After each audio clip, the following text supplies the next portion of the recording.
Hey guys, I'm out here working in the shop today and it is extremely hot here in the Carolinas. So I cut my fan off because it was drying my glue up a little quicker than what I wanted it to. And I'm having to work right here in front of it on the floor. My flag is 3 foot high by 71 inches long. So I wasn't planning on making this video today. I don't have my external mic, I don't have my tripods, everything's in the house. And I was out here working on this flag and I'm like, y'all seen me do the videos and showing how to put these things together. This is a whole different aspect, and I decided to go ahead and get the phone out actually and video what I've got thus far. Check it out. Okay, here's the flag. It's almost 6 foot long and it's right at 3 foot high. And you can see the ends down here, and I'm going to cut that off. It's 72 inches long now, but I'm going to cut those off and make it straight, and that'll be 71 inches by 36. And I'm putting these strips here on. This is what's going to hold it together. These are 2 inches wide. These are 2 3/4 inches wide. Again, like I said, I wasn't planning on videoing this, but I'm having to do it so much different than the others. I thought maybe some of the things I'm doing might help you. So in order to make my clamps work, first of all, I don't have a clamp that's 3 foot long. So I'm having to put a strip, just a piece of scrap wood here. I'm stapling it down, and that's what I'm clamping to. And it won't hold like a tremendous amount of pressure, but it's holding good enough to pull these things together. On this end, now this one's loose now, I'll show you.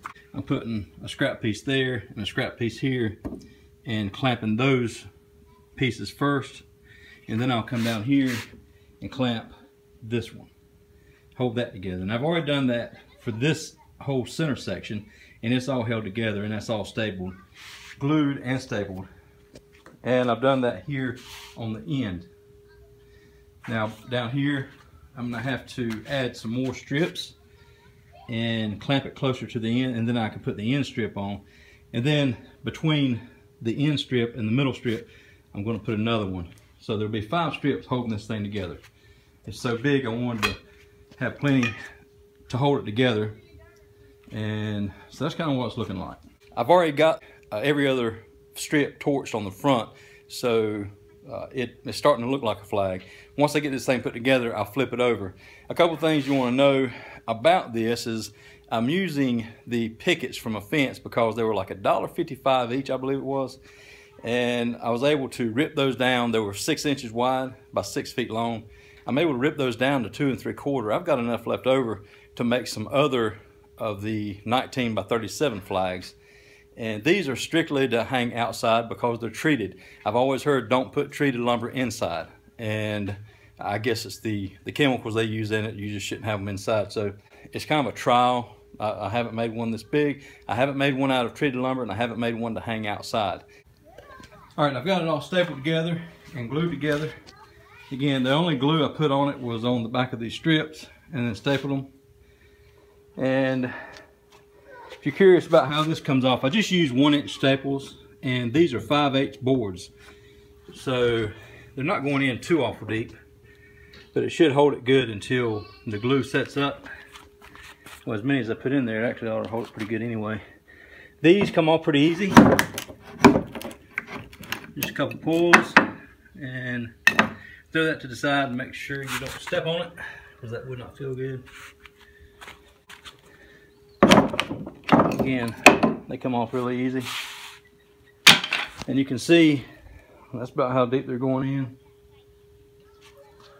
So, all right, I'm gonna set it outside and let it set up before I do anything else to it. Okay, another little tip you may need to know, if you're using clamps like I am and you're going flat on the floor, you may need something like this. This is a ripped down 2 by something, it's just scraps I've had, but that gets it up off the floor. If you put that under the flag, you can see there I have 4 under there, and that lifts it up high enough that once you have these clamps on here, it gives you room to turn it, to actually tighten it down. If you don't have those under the flag, you'll never be able to turn this. And you get really aggravated like I did when I first started on this flag. So I had to go get these scraps and put under it. Now I've got the union burned, but I have not got the stars on it yet. Now look at this stencil. I had to make this stencil last night. I didn't have a stencil sheet large enough to cover this whole union.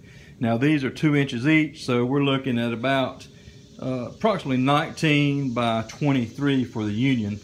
The star image itself would be 18 by 22. But I had enough to get, I think there's 23 stars on here, minus this last little bit. So what I'll do is draw out all these stars, then I'll move the stencil over and put this line over these stars.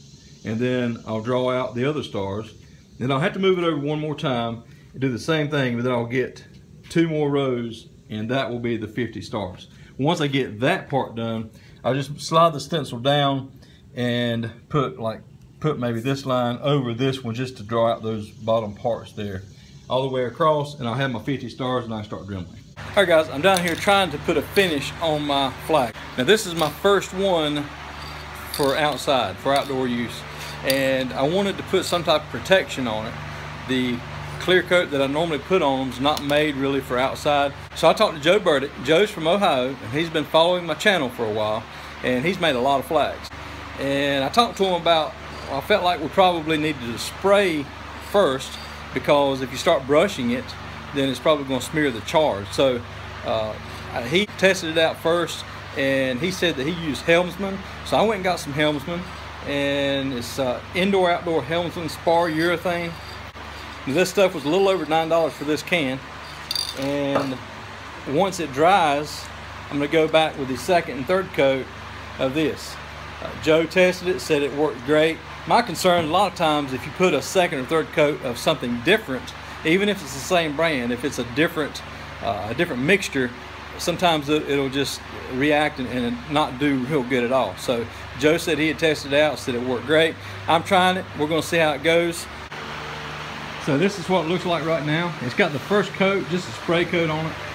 And once this gets good and dry, I'm going to go back with the brush coat. It is hot out here. I got the fan blowing out to kind of pull some of these fumes out. But man, it's hot. Let me get this thing coated. I'm going to see how it looks once I get everything finished up.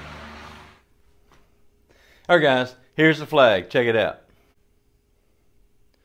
Alright, it is 71 inches in length or fly, and it is 35 3/4 inches in height or hoist. And the union is 19 inches in hoist and 23 inches in fly. Each star is 2 inches. Again, it's made out of treated lumber, so it has a slight different tint or color than the regular white pine that I'd used in the past, but I think it turned out pretty good.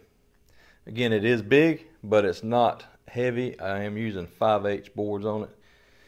I just need to add a hanger on the back. This was not a difficult project, but it was time consuming. I think pretty much anybody can make one like this. I'm looking forward to seeing it hanging outside somewhere. We're going to give this thing away on Facebook locally. I can't put it out to everyone because it's just too big to ship, but I am going to give it away to law enforcement or law enforcement families locally with a little contest here on Facebook. So now it's time to clean up in here and make room for my next project. Thank you so much for watching. Y'all have a great night.